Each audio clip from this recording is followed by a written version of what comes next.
Let's go on to pre and post surgical suggestions. So now we have discussed everything that could happen medically. We're pretty much through what would be part A of aortic dissection, the patient guide at this point. We're moving along to part B and into part C. So um, there's a lot of planning that goes into surgery, a lot of thought that goes into how to plan before surgery and what to plan for after surgery. And so we've been creating this list for a long time. It's a list that was created by patients for patients. You will find this if you download a copy of Aortic Dissection, the patient guide, you'll find it in the guide, but you're also going to find it on our resources section. You're going to find both of our website. So let's talk about some of these pre and post cares, okay? Strongly suggested, have a loved one with you if you're going to have a pre-op appointment. Hey, have them with you if you have a post-op too. Who knows what mindset we're in. But having an extra set of ears during this situation, it's so helpful. I guarantee you, there's more times than not that the patient person and the caregiver person hear two different things. And so if someone can write it down, that's very helpful. I mean, it's probably going to be in your after visit summary, but even if it doesn't make it, you want to have those notes, okay? Another person who cares about you and sees things differently, they're coming with their own set of questions. So to have them there, it's just an added bonus. It's just an added bonus. Okay. Make that list of questions and concerns prior to going if you're going to have a pre op, coming back in if you're going to have a post op, things you might want to ask your surgeon. And some typical questions might be, how many hours do you think the surgery is going to last? That's important. How long will you possibly be in the hospital afterwards? What exactly is this procedure? Okay. Are we just repairing? Is there a chance for suspending my original valve, or are we going to have to replace the valve? What are the risks and benefits? There's a million different questions you can ask. What are you going to expect, both parties, caregivers, patients, when you wake up? How many IVs? This is important because when you're in an emergency situation, you don't get to ask these questions. So waking up lit up like a Christmas tree is also jarring to many of us. First of all, you can't figure out how to move. You got so many things hanging from you and so many IV trees and it's so much. So if you're going to have scheduled surgery, I think it's important to ask. It's something to consider if you are interested in knowing, okay? Pain management. That's my first question I always ask because I do not like pain. I just don't like it. Am I going to have a patient controlled button, okay, that I can push to administer pain control? Do I have to try to ask the nurses to give it to me? Do I have to hit the button? Am I going to be responsible for watching the time? Because I don't want to ask during nurse shift change because then you're going to be chasing pain. It's inevitable that's going to happen. Can my loved one spend the night? Now, this is all screwy still in a post COVID world where numbers are ticking up. Can your spouse, loved one, friend, whomever spend the night with you? The answer is going to be no if you're going to be in ICU or cardiac ICU. I can tell you that right now. But once you're moved to step down, if you're not sharing a room with somebody, then you might have a greater chance of a yes. If you are, I'm not sure how that works because I've never really shared a room with anybody, so I really don't know.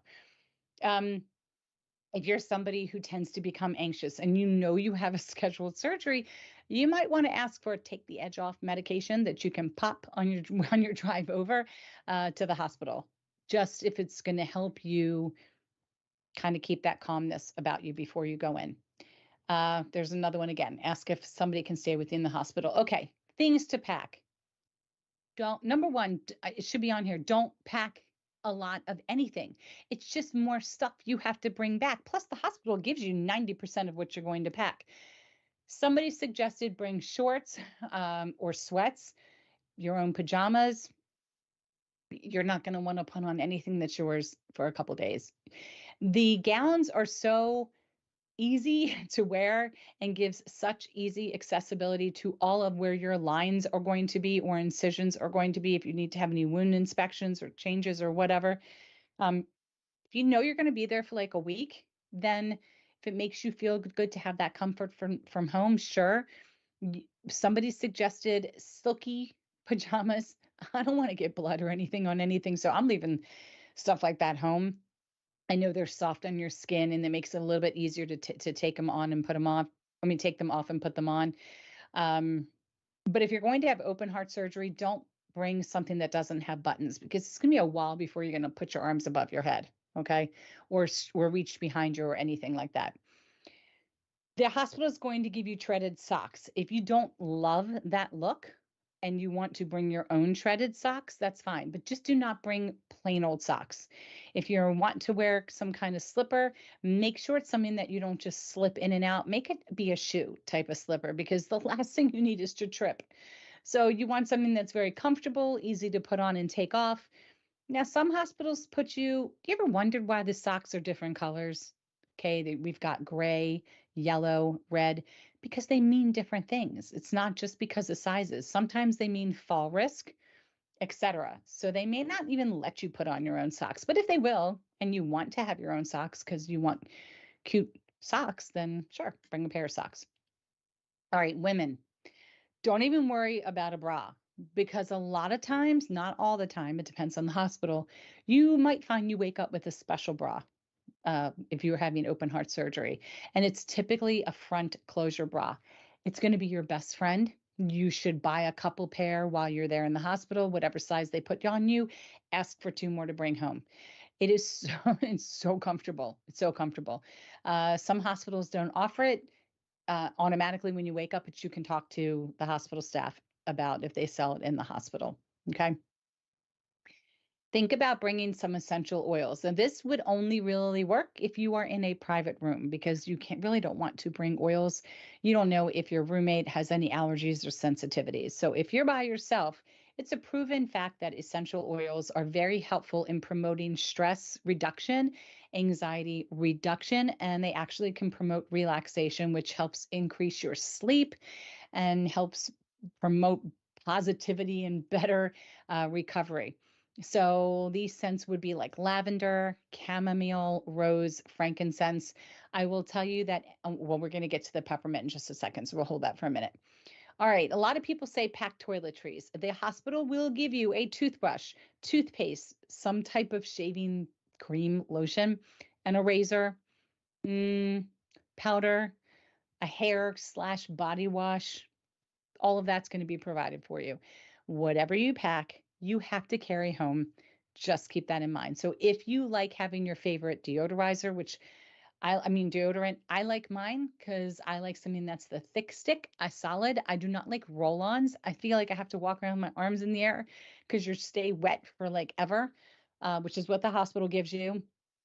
I don't care about the toothbrush and the toothpaste. I'll use what they give me. That's not a problem.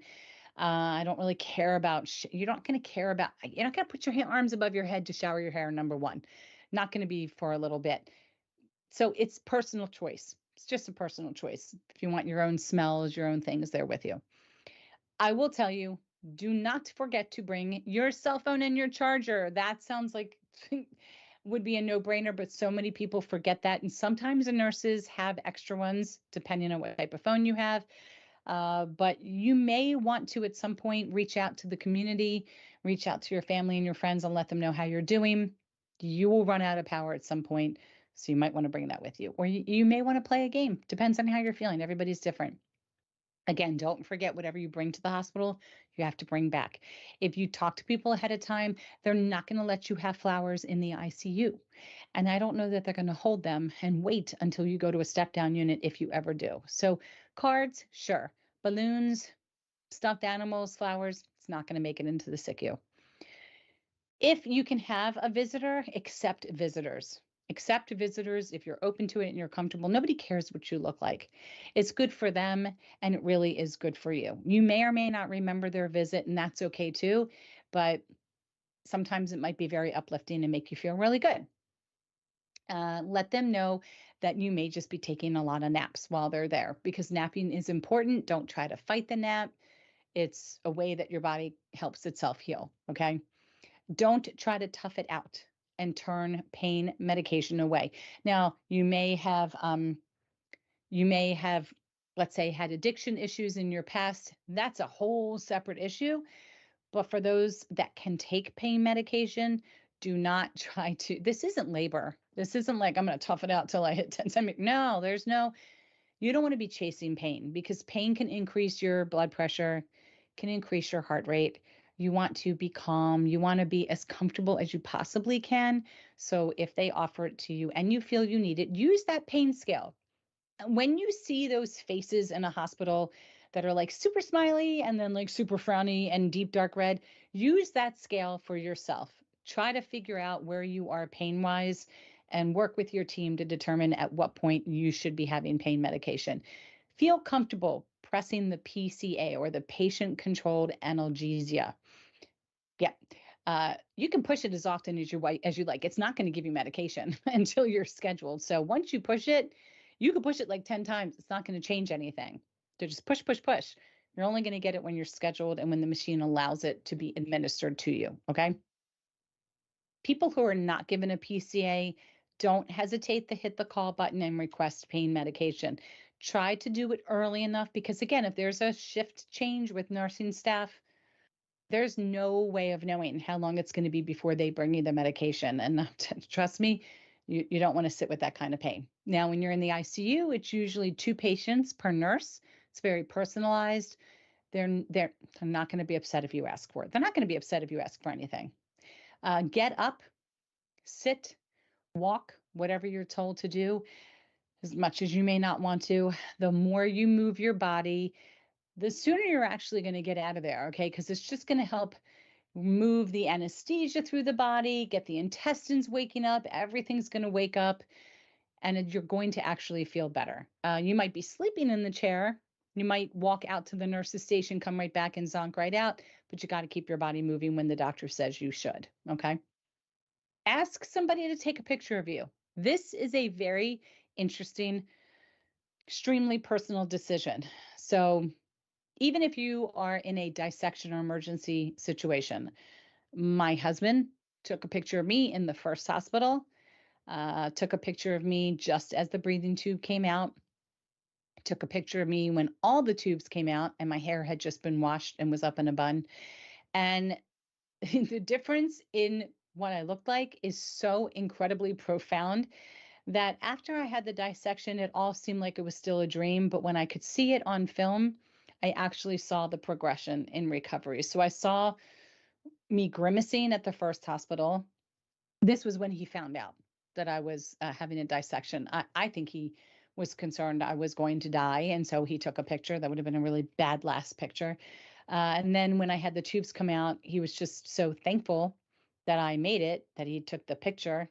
And I'm now thankful that he took it. And then uh, once all the tubes came out and I just had the nasal cannula for oxygen, I mean, oh my God, like this look on my face, oh my God, this feels so much better. And I could actually see how things went from going down to the lowest point on their way up. So it's, again, personal choice. You may not remember a lot that happens to you, so seeing the pictures might help you put some pieces together and fill in the blanks. That's really going to be up to you, okay? Ask a close friend or a family member to provide updates to the community and to your family and your loved ones about your progress. This can include phone calls or Facebook notifications. You can also create an account under caringbridge.org. So CaringBridge does not have to have a donation component. I think you can attach one if you'd like to your favorite charity, but it's mainly used as a way to say, here's what's happening with so-and-so, here's where we're at. You can include daily, weekly, whatever updates, pictures, the whole 9 yards, and friends and family can actually leave some messages of encouragement.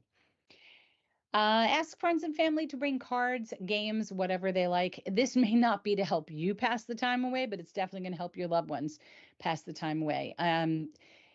While time flies by very quickly in a hospital, to some people, it is just moving slow as molasses. So, and as a patient, if you're sleeping a lot, your loved one can at least maybe play some solitaire or play Yahtzee, whatever the case may be. I know that once they've been there for a couple days and they know that you're out of the woods, it can get a little antsy. So instead of leaving, people want to be there. Maybe they could play a card game or something. Okay. Start asking questions about your surgery while you're in the beginning stages of recovery, because you might not even remember why you're actually in the hospital. It can be very taxing on your mind having open heart surgery, whether scheduled or emergency, it doesn't matter. You might ask the same questions over and over again. That is okay. It is not a sign that you've had a stroke. It's anesthesia, and it takes a toll on your brain. And it's okay to cry. Crying is so common after any surgery, but 100% common after open heart surgery. Open heart surgery has been proven to create some depression symptoms. It might last just for a couple days. It could last for a couple weeks. It should not last for months. So if you're still finding that you're in this depression state months after your surgery, you really should talk to your doctor about it. You do not need to sit and suffer, and there are ways to help you through that, working through it with therapy and or if you needed medication. But anesthesia, that makes you have the blues. It makes people cry. This has been scientifically followed. It's normal. As a caregiver, do not be concerned. Just be supportive. Crying really helps the brain heal. It releases what you've been feeling inside. It's okay. This was the peppermint I wanted to get back to. Tried and true tip for using peppermint. Now, when you have had a catheter in your urethra and that comes out, which is what is collecting your urine typically in a bag, when that catheter is removed, which is not it's not painful, it's just not pleasant, but it's going to feel a lot better when it comes out. You're not going to have to urinate right away. But when you do, you may find that you can't because maybe your bladder hasn't fully turned on yet, because you're scared it's going to burn, and it may be burny, it may not be comfortable. So the best thing you can try is some peppermint. Now, you may not be able to eat or drink yet, so you want to ask your loved one to bring some Altoids or any other peppermint charm. We called them charms growing up, like a sucker. What else do we call them? Like Lifesaver or something like that. Or bring toothpaste with peppermint, or bring essential oil and put a droplet in the toilet. Smelling that actually does this immediate relaxation. And for a lot of people, it allows them to urinate, just comes right out. I know this because this is what a nurse in the hospital did for me. I had a problem with going to the bathroom after the catheter was removed, and I was begging to be recathed because I had to go so bad. And she said, hold on, and dropped some peppermint oil in, and I just started going. It was wonderful. So I have given this advice to try. It can't hurt you, to a couple people, and it's worked for them too. So anytime I have scheduled surgery, I always make sure I have peppermint with me because I do not want to be recathed. That would not be pleasant, right? So something to think about if you want to try. Here's another great tip. If you have, for whatever reason, a drop in potassium, please know this is a known fact and should be known by all medical staff. If you have to have potassium in your IV, it hurts really, really, really, really badly. Hurts, burns, really, really hurts. And the nursing staff, or anybody who's administering the potassium, should know that they can give you more saline and drip it slowly. Sometimes the nursing staff just turn it on really fast with a little bit of, it's always diluted with saline, and it's 2 bags that go into one, but they'll dilute it, and they dilute it with a little bit of saline. The majority of it is potassium, and they'll put it on high. The bolus goes really fast, and your veins can actually become red and inflamed, and it's really very painful. And I've learned all these things the hard way. So if they say we need to give you some potassium, your blood test came back that it's low, you can ask to take it orally. So there is a liquid that you can take, and it tastes really gross. It's very, very like salty, and that's nasty, but it's like a shot. They can also give you pills. They're very large pills, so letting people who have issues taking pills let you know. But there's a couple different ways of taking it. Now, depending on your situation, they may want it in you faster than slower. If you have to have it in IV, ask for someone if they can have it turned on very slowly with more saline to start, because you're not going anywhere anytime soon. So there's no rush. If there's a real rush and it's an emergency, then you take it however you need it to get it in your body, obviously. But again, these are all just things to talk about with the nursing staff and doctors. Talking about nursing staff, they're amazing. They're amazing. I mean, the doctors have done a great job, but the nurses nurse us back to where we need to be. But you might not mesh with them. Not all of us mesh with our certain friends or our neighbors or coworkers. It is the same when it comes to nurses. So if you are having challenges from a nurse or a um, communication issue, maybe someone is from a different country, you're not understanding them, they're not understanding you. Personality, they're having really bad days and they're seemingly taking it out on you and they're just not being as gentle or empathetic. Ask for the charge nurse and ask to see if you can have your nurse for the day changed. They will make those changes for you. This is your care. Don't worry about it. It's not like you're reporting them and getting them in trouble. Just get the care that you desire. Find out from your physician if they're going to be prescribing cardiac rehab. Cardiac rehab is not just something that gets accepted and you get to do.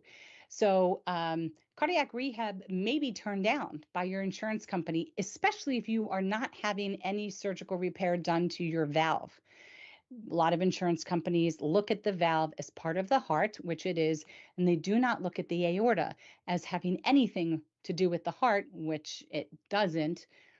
But if you've had a dissection and you've had this open heart repair and nothing was done to your valve, maybe it was resuspended, a lot of insurance companies are like, nope, not paying for cardiac rehab.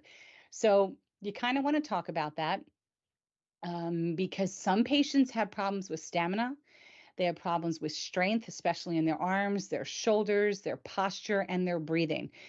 You don't have to wait to start cardiac rehab. You can talk to your doctor about asking if they can give you a script for physical therapy. You will not be turned down for physical therapy to fix the things I just mentioned, because that's what physical therapists do. And you could find a physical therapist who has had experience with open heart surgery patients, and they will actually start with you day one on diaphragmatic breathing, just ways to control your diaphragm and control your emotions and your physical self through breathing. That might be all you do for the first 2 sessions. And they're going to teach you how to work with your posture while your sternum is healing. And it's my understanding it takes about 3 months for your sternum to heal. They can also teach you about how to get out of the bed. Even though you're shown this in the hospital, they can work with you to make sure you're not twisting, that you're using your arms, that you're not holding your breath and you're straining. They can help you. How can you reach for something overhead? Like, what's the best way to do some of these things that you're physically not going to be able to do for a while? And then eventually they can help you build up stamina and build up confidence. Okay, so this is important, and this is good work that the PTs can do. They're not going to put you on any EKG leads like you would find in cardiac rehab, but they are going to be able to monitor you. And a good PT will know to take your blood pressure and your heart rate and your oxygen level before you begin anything, and then repeat what happens while you're doing any activity, and then report what the numbers were a few moments after you stopped doing this activity. They would report this to your cardiologist, and then keeping your cardiologist kind of abreast of the situation. Okay. All right. Mental health. As described earlier, survivors have discussed with us the feeling of just being blue or general depression or what have you. You could be experiencing symptoms of post-traumatic stress. Let your doctor kind of work with you to make that diagnosis.